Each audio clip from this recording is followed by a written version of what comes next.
We're back on the Exit 52 podcast. It is Sunday night, December 17th. Instant analysis. Baltimore Ravens knock off the Jacksonville Jaguars 23-7 in Duval County.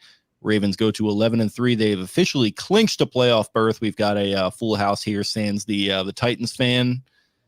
Boys, how we feeling? Taylor, I'm going to start with you. I feel like we were talking a little bit in the chat today how you're kind of our you're a correspondent as far as the telecast goes, all that kind of stuff. How are you feeling as we start this thing off?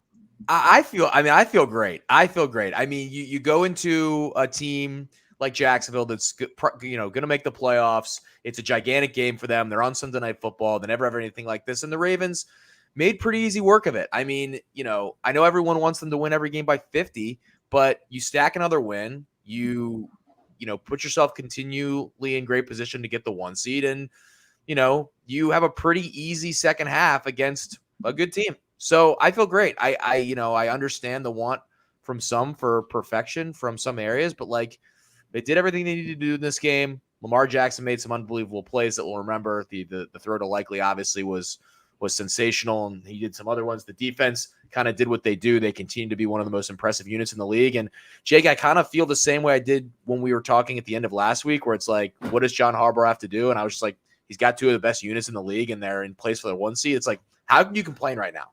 It's a great time to be a Ravens fan.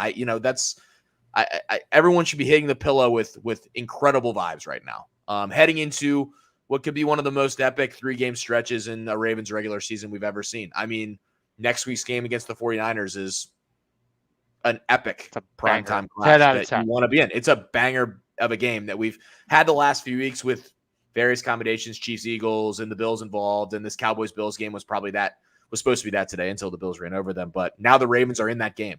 And then we'll be in that game the next week against the Dolphins. So I couldn't be more thrilled. It's fantastic stuff. Yeah, just murderer's row of team after team after team, and it feels like they've kind of been on that roller coaster going back several weeks. And obviously, they had the bye week there to kind of rest and recuperate a little bit in between what's been it feels like a long season as far as just playing week to week. And it just they're losing guys here, they're getting guys back there. It's just kind of been one of those seasons. But yeah, I think you nailed it on the head. I'm feeling pretty over the moon myself. I was talking to Spenny a little bit in our group chat with Cole. This is one of my favorite Ravens teams of the last several years, easily. They just feel very complete. The vibes feel very good, and you got to tip your cap to them. I tweeted that out even a couple minutes ago, just that after that Colts game, I was kind of in shambles a little bit. I wasn't super panicking, but I just had the beginnings of this panic of are we doing this again? We're just going to do this, blow the leads, and they're going to finish 10-7 or whatever it is. That was kind of my worry. But to their credit, you got to give the Ravens credit. It reminds me of the Orioles this past season a little bit, where it's man, they've just got this murderer's row of an AL East to go up against, but they just hang in there and hang in there and hang in there, and they win the AL East and they get that top seed. And obviously we know how that ended, so we're hoping for a different ending there. But it just it feels like they've got good vibes. They've been keeping it rolling, and they're they're just an excellent team, I think, from top to bottom, even with the coaching staff. I know we've gotten on our guy John a little bit at times this year, but Spenny and I've we've gone out of our way, I think, to give him his flowers in this a little bit the last couple weeks, and it feels like he's very deserving of it tonight. Brian, how you feeling about that? No, I feel awesome. I mean, just generally speaking, this was a pretty complete win. I think they're playing very good complementary football. They threw the ball, pretty well, made a couple mistakes in the first half there, but John Harbaugh came out of half with the interview with, who is that, Melissa Stark? Yeah. Pretty much told her exactly what they were going to do that half. They were going to get the run game going and run it right down their throats. It's pretty much what they did. And obviously it sucks to lose Keaton Mitchell. I'm sure we'll talk about that a little bit more, but the stat sheet will show, if you just take a step back and look at the team stats, it'll show a game that wasn't terribly, one-sided, but very much a game the Ravens were in control for. And I'm sure the Jaguars did plenty to kind of give the Ravens that lead and kept them out in front. But I love the way they came out in the second half, and obviously the long touchdown with the breakdown without Marcus Williams back there was pretty rare. It's a nice thing to be able to say, wow, I can't remember them doing that at all this year. But for them to just kind of stick to the plan and maintain control of football and get some 3 and outs, and I don't know. There's very few things to really nitpick in this football game. Yeah, I agree. Spenny, bird's eye view thoughts. Yeah, I mean, the Ravens roll. They finish the game. They stick the knife in. They win 24-7. They run for over 200 yards in the second half. They finish with 251 yards on the ground. 3 different players, Jackson, Mitchell, and Edwards, all having a 20-plus yard run against a really stout Jaguars defensive front that did give them trouble early in the game. Love the way that Lamar Jackson and Todd Monken and the backs and the offensive line, who was switching guys in and out, adapted and improvised and eventually overcame. Really just silently rocked the baby to sleep at the end of that game. Even on the very final drive, just churning out another couple first downs, keeping your defense off the field, not having to make them go strap the helmet back on there. So Jackson finishes with 97 yards. And we'll get into it in a little bit, but you go look at his stats. Like, he has 1 passing touchdown, 1 interception, 76 passer rating. But who is the star of the evening? It was Lamar Jackson. He was the one who made the plays, made ridiculous plays we'll get to. But Isaiah Likely steps up. He had 5 receptions on 6 targets for 70 yards and a touchdown. As a 26-yard absolute snag off the dome of a Jags DB. Rashad Bateman makes a couple plays, finishes with 3 for 39. And when you peel the onion back a little further, you go see that the Ravens held a very timing and rhythm strong strength Jaguars offense to 3 of 13 on third down. Jags did convert a couple fourth downs. I held them to 333 yards, which, isn't really blowing you out of the water. Run game got started a little bit, ended up holding the Jags to 75 yards there, and got their hands on the football, pop balls out, and go make plays. Roquan Smith, I thought, was silently really strong towards the end of this game in the middle of the field. Mike McDonald got more aggressive in the second half, walking defenders up to the line of scrimmage, blitzing, simming pressure. We see some cover 0 mixed in. And a lot of times that left voids of space, and that's where Lawrence rightfully attacked. And Roquan Smith ended at stops, is what PFF calls them, I think 3 times on third down. I think he went and made a tackle, got to fourth down, got off the field on one of them, if I'm not mistaken. I think the Jags did convert one after whatever, but I thought this was a great game from him. Kyle Hamilton as well was a stopper in this game, early and late. And after Marcus Williams goes down, after that whole Jags debacle we'll get into at the end of the first half. But the star players were star players. And then you go see that Lamar Jackson, I think, targeted 9 receivers, and 7 of them had catches. On one drive, he threw the ball on Isaiah Likely's touchdown drive. So many crazy things in this game. Hit 5 different receivers on 5 consecutive pass plays. So they are a balanced, complete football team. And I know some people have this weird urge of like, oh, I wish it was 31-7 instead of 24. They just went down to a division leader in December in primetime and rocked them right to sleep. Got out of there, took home the win, and then they get to go play another incredible game. Brian, you called that an epic. That is the best way. That we're going to see a football epic like the Iliad or the Odyssey. That is a football epic next week between 2 1 seeds that have a little bit of weird history, Super Bowls, brothers, Thanksgiving Day games, some odd things there. So super excited for that one. And I think this team is fun. I think this team is scrappy. I think that they are they're kind of like the Rock. I feel like this is Rocky Balboa going to go fight Apollo Creed. Like, you can knock them down around. They'll keep clawing. They'll keep fighting. They'll keep getting back up. And I think Lamar Jackson embodies that so much. And that's why guys love him as a leader. You can sack him. He can throw a stupid interception, whatever. They don't get blown out. And if you beat them, you are going to have to be the one to Saving Private Ryan, like stick the knife in slowly and deeply and firmly. And it's going to take a while, and it's going to be a struggle if you want to beat this team. So I think this Ravens team is awesome. I think they're fun in a non-traditional way, and I can't wait to see that matchup next week. One of the more horrifying kills on a screen that you're going to see, the way he's shushing him, shh. You're dead now. That's a great call by you. And also, I look at you with your World War II references tonight. You got throwing them around. The Bear Jew with the Teddy Ball game. Teddy Ball game. Oh yeah. Yeah, no, that was a good pull by you. Yeah, man. They just what can you really say about them that hasn't already been said? And I mean, really, you guys kind of hit the nail on the head there that this next coming week, that really is going to be a big time measuring stick. And we've been saying it all season. And really, when it became clear what kind of teams both of these squads are going to be, when you talk about the Ravens in San Francisco, That is going to be quite a game. That really is going to be something. And as of right now, I'm not super confident that the Ravens are going to go in there and win. We'll certainly see what happens towards the end of the week. But if you can go in there and, show that you can play with those guys, that's going to be very big. But as of right now, you're 11-3. You're still the 1 seed. You're hanging in there. And I mean, they do this after a day in which Cleveland pulls a win out of their keisters. And my guy in the top right here, his number one boy, with the touchdown there in the fourth quarter after a suspect performance. Let's just call it, we'll call it that there. But Ravens they're hanging in there, man. And you make the Rocky comparison, that's great as well. They just hang in and they play close games, and sometimes they lose them, and everyone wants to freak out about the blown leads or whatever. I saw Spenny's favorite guy Ben Solak tweeting something about win probability and how that compared to their 3 other losses, but they're 11-3, man. What else is there to say? Somebody else, let's steer the conversation in whatever direction we want to go in tonight. We don't have to, Taylor, this is where we need you.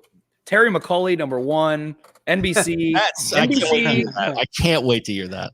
NBC, we have such a nice, it's just the dichotomy of such a nice presentation in terms of graphics package and how well they manage kind of cutting through the game into such just an odd crew of odd balls. Speaking of NBC, we had somebody appear on NBC tonight. I missed that. I will say I missed that. I did too. Not. Eric put it in the chat for anyone listening. I guess really like watching too. Like if you might have missed that they showed the montage of Ravens fans celebrating the Tylan Wallace touchdown last week. One of whom is on screen right now. That may or may not have taken most of his clothes off and had himself a day there. But Taylor, you can go ahead.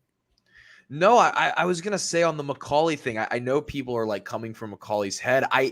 In that situation, I mean, that's kind of what you want your referee analyst to do, like stand in for your opinion there. It really didn't bother me. I know they kept kind of going back to it, but it's a huge play in the game. Theoretically, it's Jacksonville's last stand. Good for Terry. Look, good for Terry for standing there, getting in touch with the league office and going, "You're wrong, league office. You're straight up wrong." It really didn't bother me. And for the most part, I think the broadcast was fine. I think people just hate Collinsworth, so they just like to, and it's because he's a little overexposed. I think he was fine tonight. I think he couldn't have praised Lamar Jackson more. If like you're a Ravens fan, you thought Collinsworth was biased after tonight. I mean, I don't really know what to tell you. I mean, he fawned over Lamar for essentially the entire time. And I disagree. I know the comments are saying that they wouldn't shut up about it. Like, what else are they talking about for that 3.5 minutes? Like, the game is ended once that's over. They're going to go back to it. The entire stadium was empty. Also, the Jags fans all left. It also didn't prevent them from doing a soliloquy about the Ravens for the final 2 minutes. So if you thought you were missing your soliloquy, you got it. Like, you got the soliloquy about every single thing. Collinsworth called Lamar essentially the second best quarterback in the league, which is what everybody wants them to say, because he's not going to say Mahomes. I mean, Mahomes is the best quarterback in the league, so he's not getting ranked over him. I thought it was over. People are overcritical McAuley. I'm going to defend McAuley. Where is the Pixar comparison? Where is that graphics package? Because that just a ridiculous free advertising for Disney. ESPN was probably doing backflips. So those executives. Where's the Peacock streaming thing that they needed to get an ad out for? Yeah, where's the biggest problem for NBC is season 3. You got to pay for the extra tier for that. Yeah, they just haven't figured out this. When Jim made this camera. Yeah, that's our comparison. Yeah, we have the final season of Suits you can't see on Netflix, so please come watch it here. That's all we have. Or watch Premier League mornings. I think that the NBC broadcast is just a situation with the studio show that they just have not been able to figure out. And like I said, like I didn't agree with Terry, but I appreciate Terry defending his point. And now NBC is going to have to go out and defend him if they wrong. What'd you guys think about Terry? What'd you guys think about Terry? It's just like the whole conceit of like, hey, we're going to throw it to this guy who's going to give you every bit of information that you need to know about this thing, that these guys who call this thing and are hypothetically in charge of this thing or supposed to be in charge of this thing don't even know themselves. I could just do without it. Like, let's just do away with that whole thing, because all of this is so subjective to begin with. We want to act like, and we want to add all this legislation in, and we want to say, the rules are, objective, but they're not. It's super subjective. You can't pin it down to any one human being. And really, the only human being that matters in this situation is the ref on the call, the head ref making the call on the field. and what he says goes, and that's the end of it. And we can complain about it all we want. We could talk about them being full-time. Maybe that would help.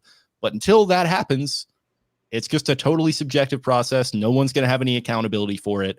And it's just the way that it is. Also, by the way, no one has ever stopped watching the NFL because of the officiating. Yeah, no. If anything, the debates about the officiating gives people more things to talk about. I can't speak. It's almost midnight. It is midnight. Gives people more things to talk about to continue to talk about the league. So like when they had the replacement refs, that's all anybody talks about. People just kept watching to watch how the officiating was going to get messed up. So it's like the NFL just can't lose. So they might as well. Jake, you're totally right. Maybe you do away totally with like the guys in this role. I do think that for the more casual fan that maybe doesn't understand things rule to rule, your Pereiras and your Sterators can come in and explain things in ways that, like, when Romo has his head in 5 different places, he can't figure out how to explain a rule. I do think that plays a part in educating fans about rules and regulation. I think that's become a very good part of officiating analysts. I do think in this role where things are like millimeters apart, that person is in a tough spot because we can all see all the same replays they can. So it's a pretty interesting spot. I used to, it's funny you mentioned Pereira. I used to like Pereira because they'd cut to him and he'd have like the camera angle where he was like 1,000 yards away and it looked like he was in the champagne room, like just kind of sitting back, like, just riffing with the boys on those. So I liked Pereira on it. But other than that, it's been pretty hit or miss. Obviously, Mike Carey, what a maligned run for Mike Carey in this role, and he was really one of the pioneers of all of this. So it's just like we don't have to belabor the point, but yeah, Terry McAulay was belaboring the point a little bit, and I think NBC, probably the people in the truck, could have cut away from it. But really, they made a decision. They made a decision to be like, okay, we have nothing else to talk about. Exactly. Yeah, there's nothing to talk about. What are we going to do? Cut to the people in the pool again? That this pool there, and people filtering out of the stadium at midnight and in Jay Vegas there. Maybe not a whole lot to talk about. So I get it. The running complaint every week is that the people in those roles are just shills for the referees on field. I think your mic might have cut out there a little bit, Brian. It started to come back. We're building the plane while it's in the air. Is it back a little bit? Yeah. A little bit, yeah. Sounds like it's coming through your computer instead of your mic, perhaps. But I believe that despite all of those things, I enjoyed Chris Collinsworth tonight. I love his love for fellow fighting Irishman Kyle Hamilton, who I thought was outstanding in this game too. And Tirico is right behind him in it. Tirico is like setting him up every single time. Him and Tirico are boys. Tirico did that video with Kyle Hamilton over the offseason where they were like playing golf together. So that was cool. They did, and I think that Collinsworth nailed it. They've seen Hamilton. He's been one of their headliners in what is this? 2 out of the last 3 weeks on Sunday Night Football. They just saw them a moment ago, and I think that Kyle Hamilton's performance tonight was incredible from start to finish. For him to have that knee injury against the Rams, try to play through it. The Ravens have reportedly held him back from going back into that Rams game, and makes you feel a little weak in the tummy when a guy like Kyle Hamilton. Did the Ravens need this game? Probably not. It was a really nice to have it game, but is able to flip his hips. Marcus Williams goes down. Kyle Hamilton go flip his hips in the deep third. The reason for that entire Terry McAulay play was because of Hamilton's diving effort, tips the ball, delays it, forces Ridley to bobble it. So truly absolute display of the game of inches, the grand summation of football we always come down to. It's a game of inches. Kyle Hamilton's fingernail, his half-inch fingernail, pokes the ball on a diving play. Calvin Ridley's floating hip knee that McCauley was in his head about. And at the end of the day, guys, that's the definition. Terry, that's the definition of inconclusive. What is a floating hip?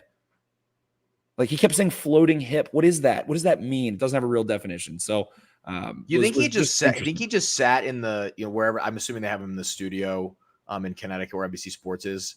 Do you think he's just sitting there? He's like, I've been raring to talk the entire game. Like, they really haven't brought me in. Like, it's every time he's wrong. When I've watched Sunday Night Football, he goes on these no, I am right. This should have been called this. And he said about the kick, the running into the kicker, not giving the kicker an area to land, roughing the kicker, or whatever. Oh yeah, he brought him for that. Yep. And he lingered on that for 60 seconds, and that was at a point in the game where it wasn't out of hand, and there was still much to do. So just call me Cannon here. He went to the Johnny Sin School of Doctors there. So very acclaimed school from what I've heard. I don't know who that is or anything, but I've heard good things.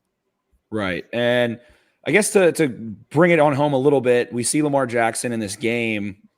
This is what I feel like is different about this Ravens team. I messaged Jake and Cole and was like, this has the feelings of those Ravens losses where it's like Lamar is not getting the ball out on time and is constantly running around and improvising, constantly throws the bad pick.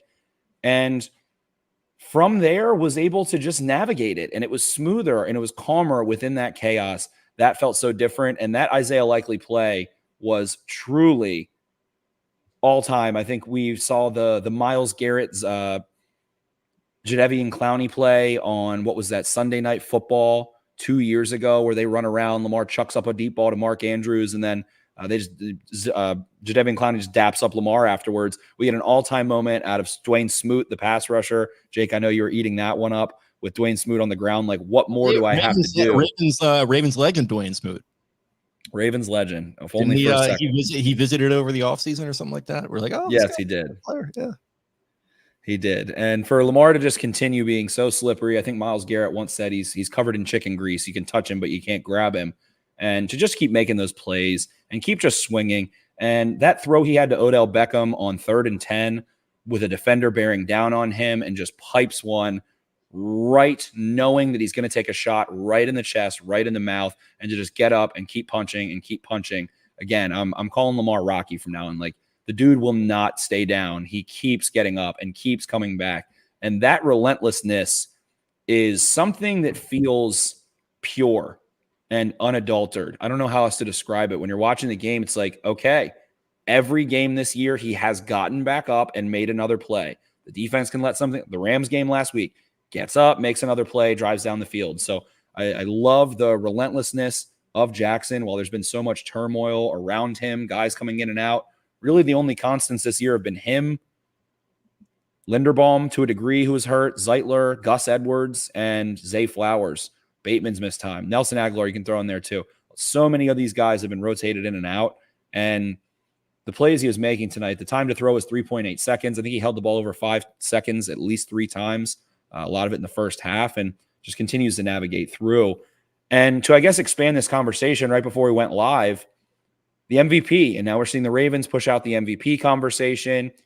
MVP, Jacksonville, Ville's crossed out. Lamar leaves the field to MVP chance, apparently. I think Josina Anderson tweeted that out.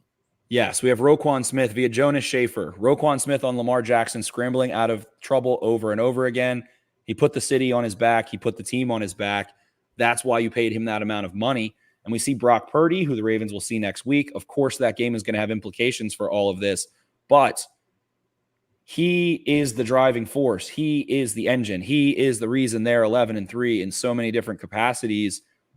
And I know the touchdown numbers aren't there, but it's just so night and day. The Ravens win because of Lamar Jackson's effort. Purdy is not the driving force.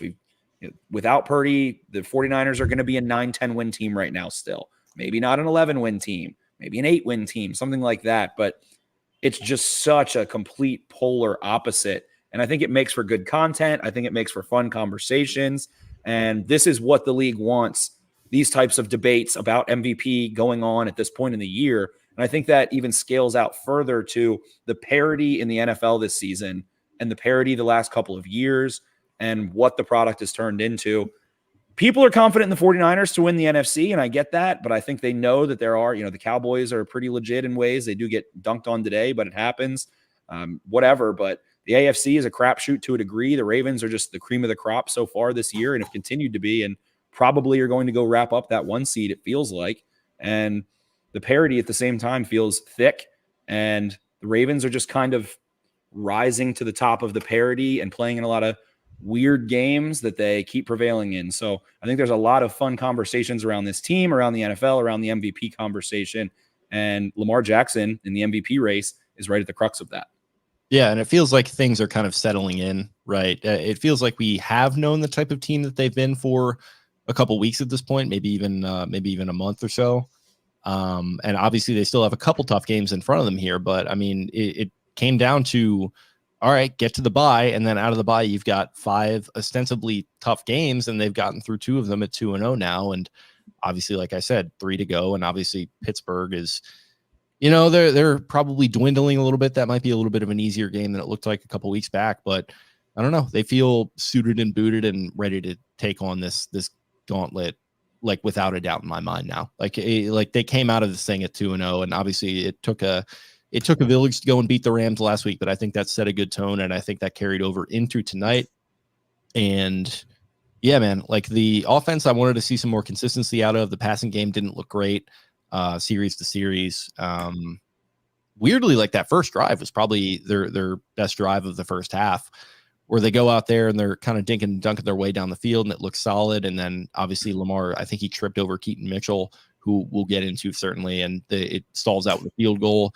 They didn't really do much for the rest of the half, and then in the second half they do have a couple decisive drives, but overall, Brian, how are you feeling about the just series to series, what this kind of looked like tonight? Because it wasn't always the prettiest game to watch, I don't think, but that's the way it's sort of been with this team at times throughout the year.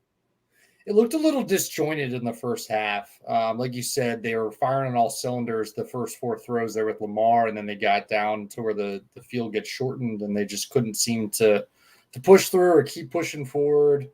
Seems like they got away from the aerial attack a little bit, and the drive stalled out.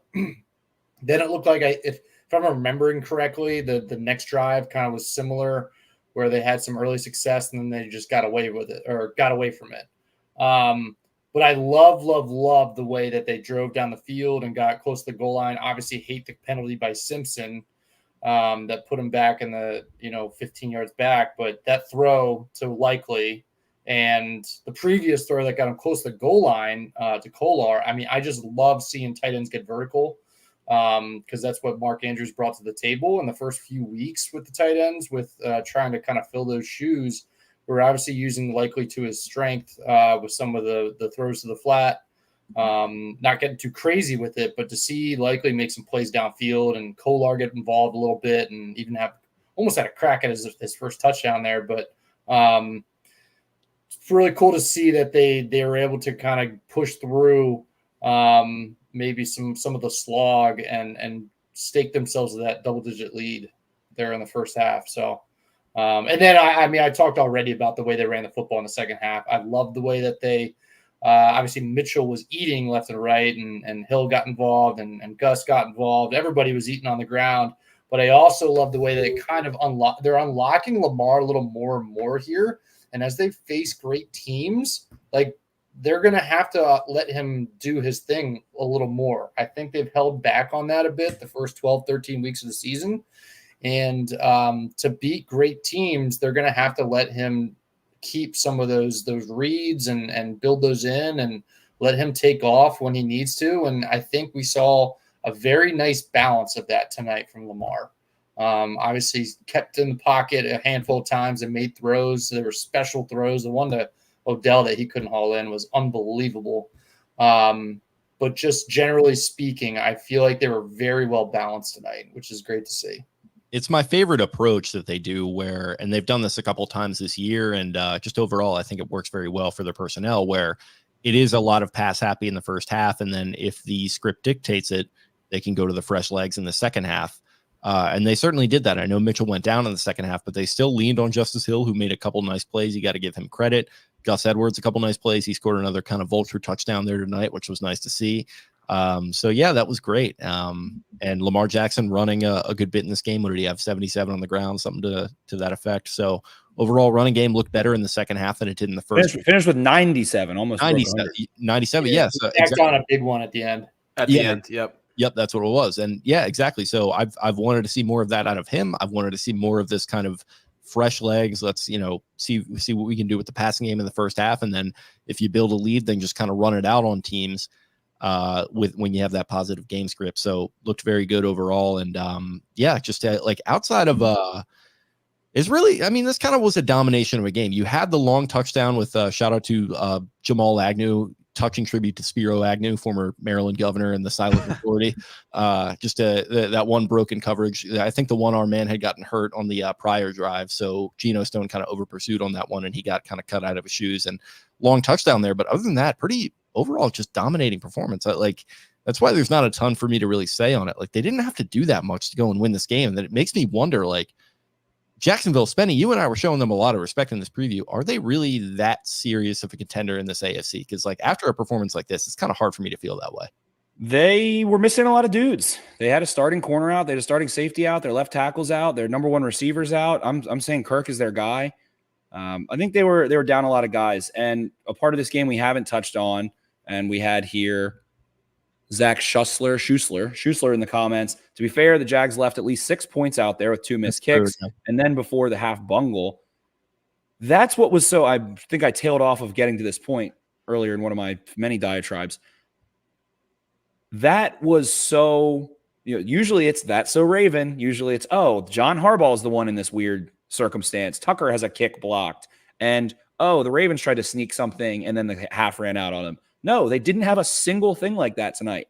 But Doug Peterson and the Jaguars, who I feel like, and Jacksonville is, I guess, a smaller market comparatively, whatever. Maybe not the most. Largest city by land area in the continental U.S. People don't talk about that with Jacksonville. No, they don't. Not enough. And it looks like a beautiful city. I've never been there. But ultimately, Doug Peterson kind of bungles it there. They do have the 2 missed kicks. So I think that encouraged them to have a sunk cost in their mind. We should have at least 3, probably 6. So we need to get 7 to make up for the 6. So instead of spiking the ball and kicking a field goal, we are going to go try and sneak a play in and then go throw it at Marcus Williams, who, I mean, it's just, if that's, I just don't understand attacking the Ravens in that way either. So I hated what it ended up being. Someone tweeted at me and asked if I thought that was Trevor Lawrence that made that decision or the coaches. From what I've heard on the Manning cast, Peyton Manning has said many times that you, at the end of the day, get a suggestion. And I think Trevor Lawrence, in his equitable state of the Jaguars, he's going to get a big contract. He does win a good bit of games. He's the best quarterback they've probably ever had. Maybe Mark Brunell back in the day at one point. But my guy, David Garrard. Yeah, come on. What are we doing? Oh, pish posh, you two. But so it's like, I don't know. Maybe that could be the kind of thing where it is. He's like, America's quarterback. Did Lawrence get an opportunity there, and did he override or what? And for that to be the call, just he was clearly like signaling when they were running down. He was like doing this and like calling some stuff, and like I don't know. That's not Spike. Like this is Spike. So I'm pretty sure he was calling something there. And it could be the earpiece there, and the part that we did miss, early in this game. I know many people are probably feeling frustrations with the Ravens getting to the line super late, and the commentators did say that the Ravens' comms were down early in the game, and it was relieving to hear that was the reason that they were immediately getting to the line with 5 seconds left in Jacksonville on primetime, and not because of hesitancy that we haven't seen rear its head quite so much this year. But the Jags, man, they're a little beat up, and you can't be fucking around doing that kind of stuff and not coming out of the half with they get the 1 deep touchdown whenever that happened, the third quarter, I believe. But they left points on the board 3 times. You're not going to win football games that way unless it is an anomaly of a football game. So can't do that. Yeah, I think you have to give the Ravens some credit, though. I mean, this was a night to bend but not break with the conditions. I mean, you're making a guy try to make 250-plus yarders with the wind swirling and all those different things. So, I mean, I don't necessarily think they like left 6 easy ones on the board. So you credit the Ravens defense at least for that. I want to just get a quick Isaiah Likely thought in here. I think we've talked about this emergence, or we talked about a potential emergence after Mark Andrews' injury, and I think you're seeing it, and you're seeing all the athleticism and things he brings to the table. Getting some yak, or early in that first drive, obviously high pointing the football on that unbelievable throw and the no yes play by Lamar, the touchdown catch. I think he's kind of emerging, and obviously hope that Andrews at some point comes back, but his emergence was going to be key if they were going to continue to have kind of a tight end option for Lamar in the passing game, and he's been awesome. So he presents a ton after the catch, and I think Mark has I don't think he's slowed down, but I think he's a lot bigger than he was. He plays a stronger man's game now by design, so that he can block. They don't have a Boyle or some other experienced blocker. They have Ricard, but not quite as versatile there. So having that after the catch ability flash more has been awesome to see. And I said in the chat right when that the YOLO throw happened to him, like I've always really loved the guy's athleticism, love him after the catch. I just didn't think that he had that kind of trait, that just play above the rim, Mark Andrews, go up and get it, buddy ball kind of thing. We saw it on that play at the very least, so very encouraging. Yep. It is. And just like he, Collinsworth, I think, overpraised his like breaking of the tackle while his leg was getting pulled, saying it's the first time he's that ever was, seen I mean, listen, I was like, oh boy, all right. I thought it was great in the moment, but he said something to the effect, "I've never seen this before." I'm like, Chris, you probably have. You played. You have to have. You've been commentating games for 20 years. Like, you probably have seen that at least. But he kind of showed a little bit of everything. He's out in space. He's quick enough to get yak when he can do some stuff after contact. And obviously, as you said, Jake, I agree with you. The one thing we haven't necessarily seen is him like go up and get something. For a guy that's that big and athletic, you would hope that he has that in his game. And, hopefully that continues. But he's got that in the bag apparently. And that's he's only going to pull he's more of them out. And he's developing too into like a guy who's turning into a little bit of a face of the team, not the face, but a face, where like he's meeting with the media, and he and Lamar have really developed a relationship by the sound of it, where they're joking around with each other. And I think it was him who appeared with Lamar in the interview with Melissa after the game, where it was Matabike. Oh, it was Matabike. Okay, an amazing interview, by the way, where Lamar Jackson did not know that they had in fact clinched the playoffs, and it was broken to him by Melissa Stark, which was great to see. He didn't know that. They were telling him for the first time. That was hysterical. Some stuff here in the comments. Question: do the Ravens keep using Ricard as a blocking tight end, or is Kohler going to get more involved? We also see Kohler go up the seams there. Jags were kind of flooding the middle of the field, playing a ton of cover 3, keeping linebackers in, heavy boxes, and the Ravens just ripped up the seams. The Isaiah Likely touchdown, Jake, erased a John Simpson penalty there, which we'll get to. That was just, what are we doing here? What are we doing? It's the Simpson coaster. Like, he's going to make big plays, and he's going to have big penalties, and he's going to miss some big blocks. It's just like it's a true just up and down with this guy. You never know. Like, you never know what's going to happen, but you're alive. It's not a flat line.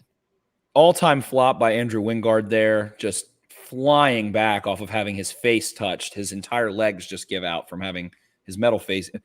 Definitely doesn't squat like 500 pounds. Definitely wasn't, definitely not a pro athlete making millions of dollars to play the most physical sport on earth. So it kind of looked like the Tom and Jerry, like when he just goes totally straight and like falls back. Like, yes, it was an elite level flop. I'll give him to that. So the question was, do the Ravens use Ricard as a blocking tight end? Kohler's going to keep getting his snaps up. I mean, Ricard could barely like get into this season. He had to have a hip surgery. There was some whispers that, Ben Mason might be the one that makes it over him, all that kind of stuff. I mean, the guy's a battering ram. So I'll say, if I had to guess, if someone, put something in my head and said, how long is Pat Ricard going to play? I'd say 1 more year. Like, I feel like, and at this point, you want Kohler getting more involved now, because then he's an option in the playoffs, a little more experience under his belt. So I think we'll see Kohler's snaps increase more. And football is equitable. Hardball is equitable. You make a play, you get chances to make more, right? If you make a play, Tylan Wallace made a play last week. He's a punt returner now, and did have a very stupid punt return, in my opinion, today. But going to get more opportunities because he made a play. Make one huge play, you'll get 10 more chances, something like that. It's not always 1-to-1 or whatever, but yes is the answer to that. And what else do we have? Alex Haney here said getting Kohler involved is the next evolution of the offense. I will say, if you are watching, we would love if you watch on YouTube, like and subscribe. Go ahead and throw us those subscriptions. Smash that subscribe button. Share this podcast with a friend. If you have any Ravens fan friends, we would love to have them join the party.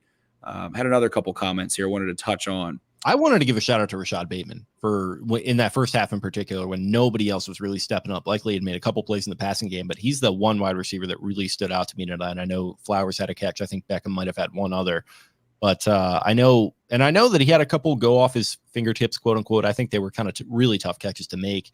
Overall, like he's a guy who, when they needed a play a couple different times tonight, he was there to make it. And his stats this season are pretty underwhelming overall for a guy who's a former first-round pick and is looking to get another deal. But I don't know, man. He strikes me as a dude who, in a perfect world, is a chain mover for them. Spenny, I know there was some frustration with the fact that they couldn't hook up on that one where he was down the right sideline. But overall, just I continue to be impressed by the guy, just putting his head down, continuing to work, and making plays at the sticks. Like, it just feels like that's been a good role for him, and he settled into it nicely. Probably the most emotional that I was this evening personally was when Lamar wasn't able to give Bateman a chance. And I'm going to say, I'll go back and watch the tape. I'm going to say that one was a misfire by Lamar. Tried. He was isolated on the backside, one-on-one. It felt like Odell Beckham. We saw him massage gunning his calf there. Yeah, it was the second read. He kind of just fired it in his direction. I don't know that he was really even trying to complete that. Yeah, probably a little bit more of a throwaway, but it's just like, man, can we see this guy get a chance? Please. What? It's just, that made me freak out a little bit. I got pretty up in arms about that one. It's like, guys one-on-one. You've been saying it for weeks at this point. He was a 4-star freaking basketball recruit that could have played in the Big Ten. He can go up and get the ball, man. We've seen it. We've seen it his rookie year. We've seen him go up and get the ball. Back shoulder him. Please, back shoulder Rashad Bateman. I can't. I'm losing my mind. And then, of course, just the ebb and flow of Rashad Bateman's career. Lamar looks like a DB getting depth, or I don't even know, just back pedals down in the goal to go, and then floats a ball. And, of course, Bateman is just like, can probably get 3 fingers on it, but not 5, or 5 total fingers on it and not like 9. And, of course, it's just that close. And it just drives me crazy. I can't imagine how crazy it drives Rashad Bateman himself. How many times it's right there. And it's always these tough plays. Like, you might in the moment be like, he should have made that play. And then you go rewatch it and you're like, that's like a 1 out of 10. That's like maybe a 3 out of 10 times a guy brings that in. It's just like, of course. And he hasn't been able to make the play. So thought he was great tonight. Thought he helped Lamar, to your point, Jake, work back to the football. But we're still waiting on the play, the Bateman play of the season. And hopefully it's yet to be made in that degree. But just, I feel for him very much so. You got to, I feel like Odell has helped him, and he was very volatile this offseason. He said he dealt with some personal things. Seems even keel. The body language is very good. He's bought in. He blocks really hard. So, my feelings on that guy are all over the internet. But just so close. Yeah, just hit it. I mean, and like we talk about his rookie season and playing above the rim, dude. I think about like the beginning of 2022, long touchdown against the Jets, long catch and run against the Dolphins. We thought right then and there, like, this is the guy.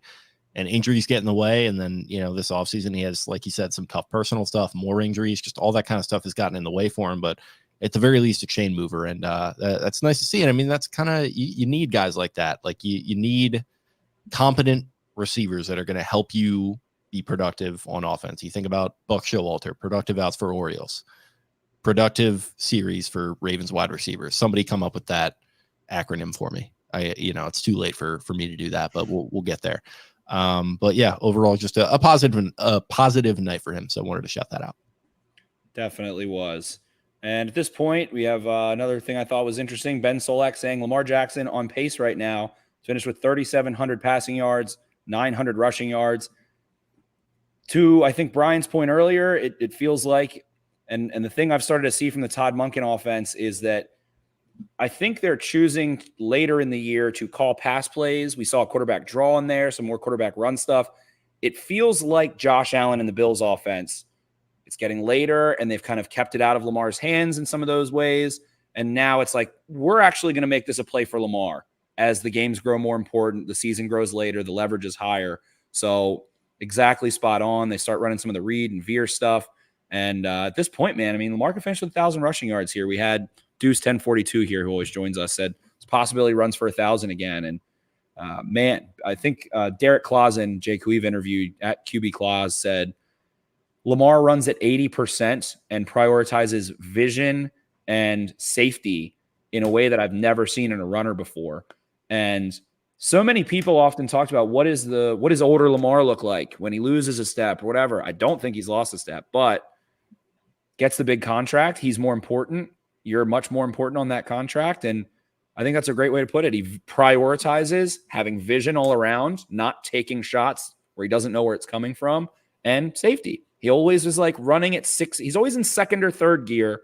It used to be more, second, third, fourth. Feels like the fourth gear isn't quite there anymore. And he's getting down, keeping himself healthy, keeping himself fresh. So you love to see it. He's playing smart. And I thought that was awesome in the second half. They ran for 200 yards on a good Jags run defense in the second half. That is punch you in the face, stand up, and punch you in the face again football. And was awesome to see. Justice Hill has looked great, I think, the last couple weeks too. And I think a big question is now, what do they do with Keaton Mitchell hurt? And my hope is that Justice Hill, who looks great in pass pro now through the grace of God after how terrible he's been dating back to Oklahoma State, looks awesome there. And I think Chris Collinsworth touched on this. He's like, the Ravens don't usually have faster, smaller running backs. It's usually the big bruising types. And even J.K. Dobbins, I would say, is a bruiser more so. And that's who they invested a high pick in. I hope that Justice Hill is a little bit more awake, who is very fast, not as fast as Mitchell, but awake to the fact that, oh, you can kind of press and then bubble and then sprint to the sideline a little bit more in this Ravens offense. So hopefully Hill, who again is not quite as electric, is able to have a little bit more of a nice vision of what he could do to a degree, and is going to get a ton of opportunity. Him and Edwards both, Edwards is in a contract year. I think Justice Hill has one more. Go make some money for yourselves. It sucks about Keaton Mitchell, who worked so hard and fought through injury already to get here, but big opportunity again. And next man up. Ravens have epitomized that more than any other team, really. So next man up. Yeah, weird spot to be in. They've already announced that Melvin Gordon is going to be added to the 53-man. We've seen a little bit of him this year already, and it's been not super encouraging. And it felt like, man, like, who is that guy that has that extra gear? It felt like Mitchell was very much that dude for them. But it goes back to Gus, who I think, like I said, that second half strategy of kind of unleashing him, which they've been doing, probably going to have to lean on him a little bit earlier. Going to have to lean on Hill, who I think has looked good, but he's had those mesh point fumble issues, which knock on wood, we haven't heard from those in a while. And maybe that's going to be cleaned up ideally. And the pass pros look good. Powerful, explosive. He's not quite as shifty as Mitchell, like I said in our chat earlier, but overall, those two guys are more than competent. We'll see what happens with Melvin Gordon, but it's just kind of the hand you're dealt at this point. Like, there's nobody that you can go and get. I think I saw somebody said that it would have been nice to take that swing on Derrick Henry, but like, man, they were just hoping the swing would be, hey, we'll elevate Keaton Mitchell and see what happens. And it did work out for them ultimately, but this is just, like I said, sometimes you just get dealt a shit hand injury wise, and that's what happened. Definitely. Ronnie Stanley, it appears, was spotted by a concussion spotter. The NFL has I think, multiple concussion spotters every game. I know they have at least one. Taylor, do you think your guy, David Jake Schall, has any thoughts on that, or did have any? That is my guy. A lot of work for him tonight.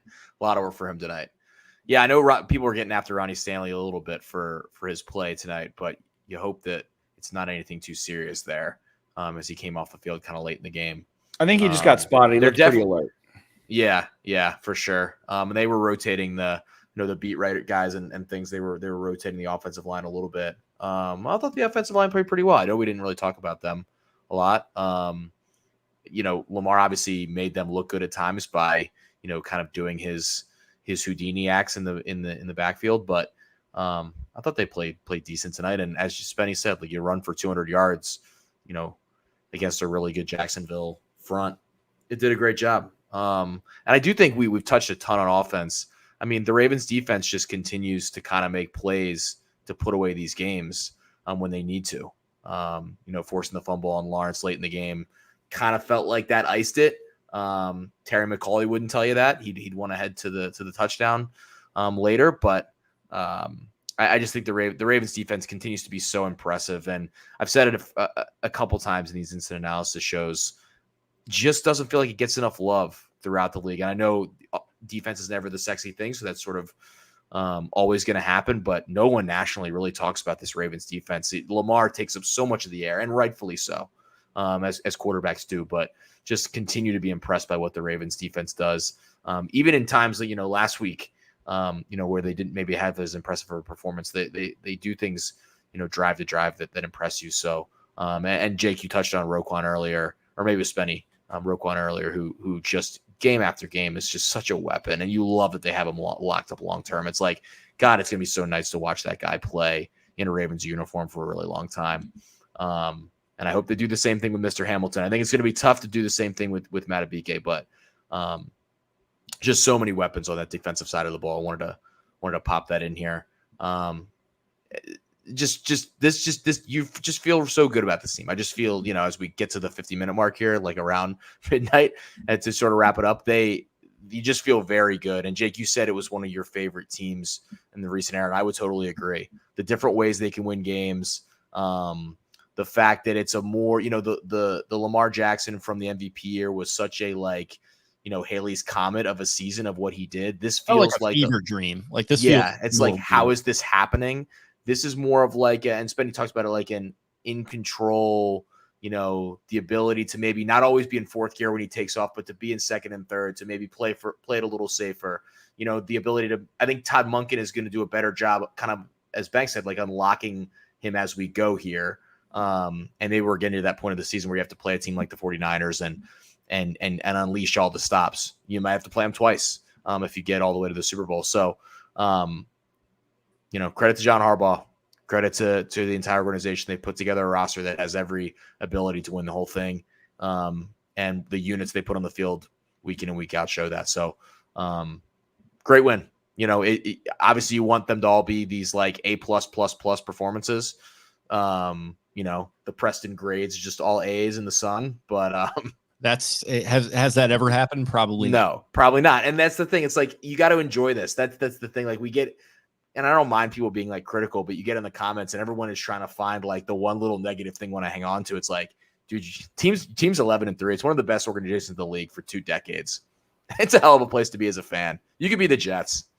I mean, you could be living such a bad football life. Chicago Bears, who, yeah, oh man, losing every which way. So I thought about that. Like when I was texting about this with a buddy, like when you don't feel anything when they say you clinched a playoff berth, you're in a great spot.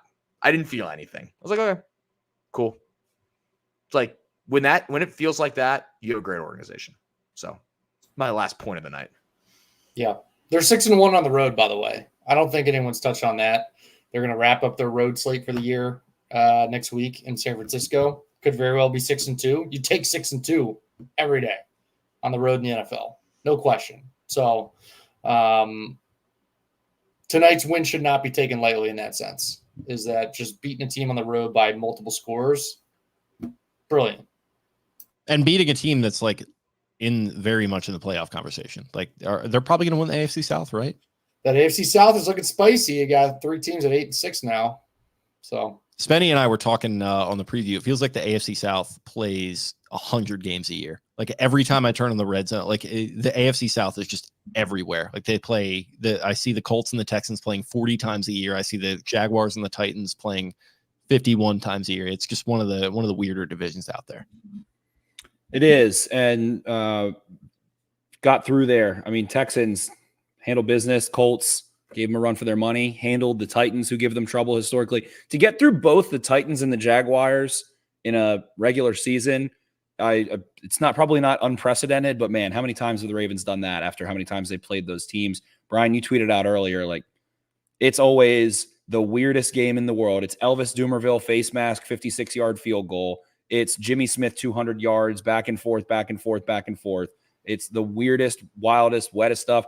London, they go get smoked by the Blake Bortles Jaguars. Mercedes Lewis has 3 touchdowns on them. There's a Monday Night Football game in like 2011 where the Ravens did not get a first down till like 5 minutes into the fourth. 12-3, I think that was. It was 7 or 12-3. Yeah. Like go look that game up. Like you have blocked that out of your memory. It's one of the all-time bad football. I tweeted before the game, like it's time to exercise some demons, and just getting inexplicably punked by the Jacksonville Jaguars over and over and over again. Not to skip over last year's game against them, where everybody's tweeting, freaking out towards the end of this game, and Ben Solak throws that thing on you mentioned, Jake. Lamar Jackson, he took note of that when that game happened. Like he was visibly angry after that game when they lost, and somebody brought up the point of like, hey, you've lost in the stadium however many times. I think he played a bowl game there or something, and he was like, yeah, no, I mean, like it sucks, so fuck that. Like he literally said fuck this in the press conference. That was like the most like viscerally angry I've ever seen him. And then he mentioned it in tonight's post game. He didn't know that they had made the playoffs, but he did know that he had never won at Everbank Field, or whatever we're calling it these days, down there in Jacksonville, baby. Never won down there at Everbank Field down there. Yep, Jags lady was so fired up. A couple of things I want to touch on. Taylor talked about the defense. I don't have numbers in front of me. I imagine the Ravens are leading the NFL in points allowed at this point. Justin Madubuike, we have not quite touched on, who did put the dagger in. Madubuike ties an NFL record with 11 straight games with a sack there, and has just been every bit of another play ender. That's why I love him, Roquan Smith, Kyle Hamilton, Marlon Humphrey. Came up and started hitting late in this game too. He's like that too. But you have stoppers. You have athletic freaks that are intense and have a unique physical skill set. Matabike, Roquan Smith, Kyle Hamilton, all three levels. They end plays. Matabike, I think there are a few people that are cold on. A lot of his sacks are on stunts. A lot of his sacks are maybe hunting a play down, a la, TJ Watt gets a lot of hustle sacks and things like that. But those count too, and someone does have to end the play. Trevor Lawrence kind of ran around there towards the end, and then Roquan comes up and smacks him. Odafe drags him down from behind, made him pay the price for not getting down. Loved all of those things. And final couple of thoughts I just written down here. Ravens have not allowed 30 points this year as a defense. They have had a safety was involved last week against the Rams. They allowed 29, and the Browns had a defensive touchdown. So the Ravens haven't allowed 30 this season. We'll knock on wood there for the 49ers, who that could be changing quickly. We'll see. Yeah, we'll get into that one. Unstoppable force and immovable object right there. Yes. And the final thing I wanted to touch on too quickly was the Ravens offensive line. Ronnie Stanley, I'm going to this is me throwing this to the jumbo set so that we can do mega culpa and go back about what we were wrong about. I'm writing down for mega culpa. Ronnie Stanley played well. Lamar was running around a bunch, got beat a little tiny bit. I thought he played decently well. It's hard to tell from the TV copy with linemen. I'm going to put that on the board though in pencil to maybe go erase later. And what this offensive line is doing and was able to run the ball late. Falele's in there at one point. It looks like he missed a block that ends up getting Lamar Jackson hit down in the goal line area.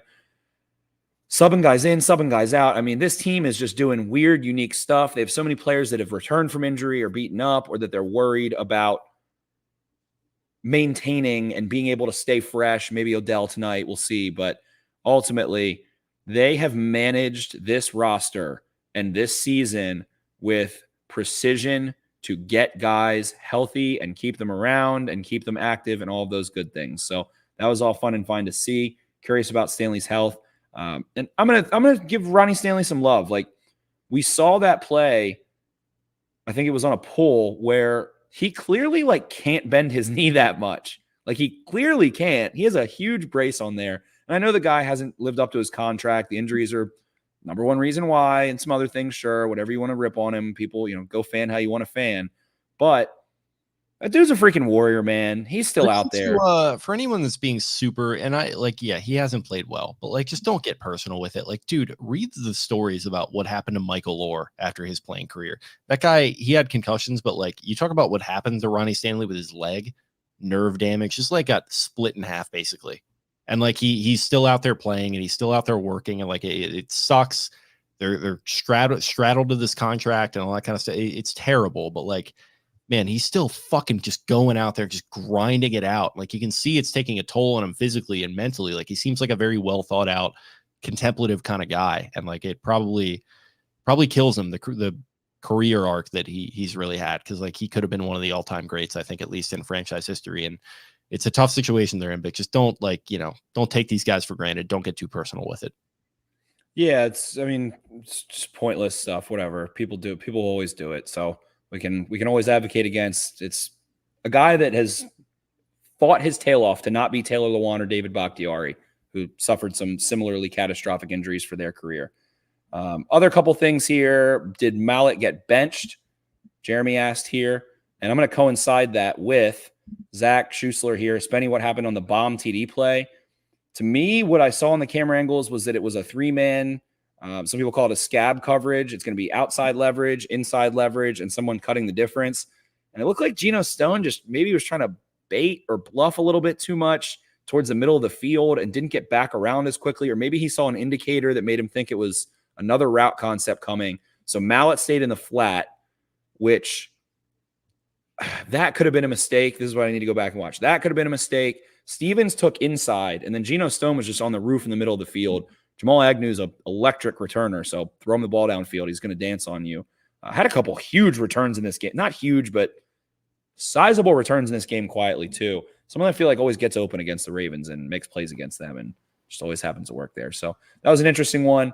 And it's just funny. It was so shocking. I felt shocked that they blew a coverage that badly. That's how you know they're a really good defense. I was shocked. I was like, oh my God, that has not been happening. Cooper Kupp last week had one a little bit, but that was quick underneath, miscommunication, and he took off. That was egregious, and I'm kind of happy that happened.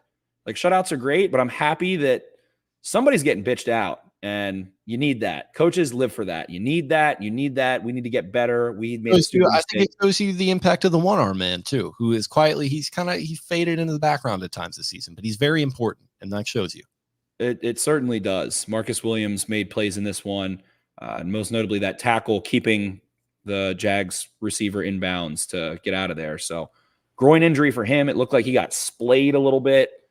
Yeah, I think the guy just landed on the inside of his thigh. I've been doing my yoga, and man, I can tell you that one doesn't feel good. Blaze a good word. It didn't look good. It looked like it just like whipped and something might have popped out there a little bit, which, you know, Yeah. we Groin don't injury. Hopefully it was a pull and not a pop. Yeah, we don't have to double click on that because doesn't look great. I'm squeamish. Interesting tidbit that I'm just kind of putting together here. Lamar's 24 pass attempts tonight brings him up to 401 on the year, which matches his career high, which was 2019. He has 266 completions this year versus 265 in that 2019 MVP season. 3,105 yards after tonight. That's pretty close to the 3,127 in 2019. Obviously, he's played 14 games to this point. He played 15 in that MVP season. Obviously, has far less passing touchdowns. Same amount of interceptions. And then the rushing yards, he's probably a good 400 behind that mark. But I guess as we just contextualize the season for him to, year to date and kind of put it against some of his past accomplishments, not far off, but we can definitely see where he's a much more complete player everything now. on paper is factored in. All of those things are factors when you're talking about MVPs and all pros and things like that. I guess I'd question how many touchdowns within 2 yards does Gus Edwards have this year? That's what I was going to say. So Mark Ingram did have 15 touchdowns that year, though. Okay, fair enough. Yeah, I think 5 of those were receiving, if I'm not mistaken. Yeah, what is that? 10 though? I mean, that's still quite a bit. Gus is probably right. Gus has a cool, at least I'd say 8 from inside 5 yards. Justice Hill, I think, has a couple. I mean, there's just been a handful less of those just gangbuster offensive games. Like 2019 just was an anomaly. Jackson 5s, yeah. So call it what it is. Yeah, he's up there. And the thing we said, too, is that it's difficult when you want to talk about the MVP conversation. He's already won one, and the MVP feels like the number one shiny new toy award always in the NFL. And so I think that if the Ravens don't handle the 49ers and if Lamar is the star of the game, at the end of the day, he's the one who gets interviewed and he's the star and they win, I think he will win the MVP.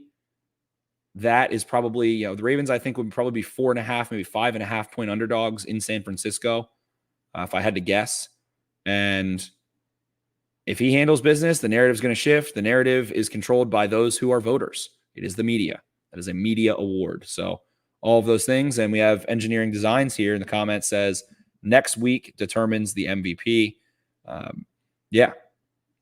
And then it says Lamar versus CMC, but it actually is Lamar versus Brock Purdy, who is just Purdy is minus 110 now, which is the heaviest favorite we've had throughout this NFL season. Yeah. So, I mean, that's quite something. I mean, I honestly, I want Lamar to win it, but if Purdy won it, I would just need to see the takes. I wouldn't get down into the trenches. I would get up to a high position and look down on the battlefield, because that would be an all-time war of the ages of the takes. Stephen Wood is leading the charge on one side. What else are you postulating over there, Brian? You got some eyes moving. What else is cooking in that noggin? I'm just cooking up the New York Times playoff predictor formula simulation bullshit. What's it got on there? 76% chance to get the 1 seed at this point. If they beat the Niners, that goes up to 91. If they lose, it goes down to 67. Cowboys, Dolphins, obviously a big piece of the puzzle there on Sunday afternoon. So Ravens open as 5-point underdogs in San Francisco. I nailed that one. There we go. Yep. So that's all quite exciting. Ravens handle the Jags. If you are new here, yes, we are a Baltimore sports and lifestyle podcast. Had quite a bit in here. Looks like we got 250. Happy to have you guys. We are presented by Jimmy's Seafood. Definitely check them out. If you are watching still, like and subscribe. Support the fellas. The easiest way you can support us is by subscribing on YouTube. We would prefer if you could watch all of our podcasts on YouTube. We typically record after Ravens wins. We do this instant analysis. We record the jumbo set, which comes out every Wednesday morning. And then we do a preview, which comes out every Friday morning. We will bend those if there are changes in terms of the Ravens schedule, things of that nature. We also cover the Orioles. And again, Baltimore sports and lifestyle, some Terps. We'll cover some Wizards here and there, some Caps. There's some stuff going on there. So would love to have you join the page, all of those good things. Make sure to follow us on all social media. I'll run the banner across the bottom there for you. Fellas, anything else before we get out of here about this game? How we feeling?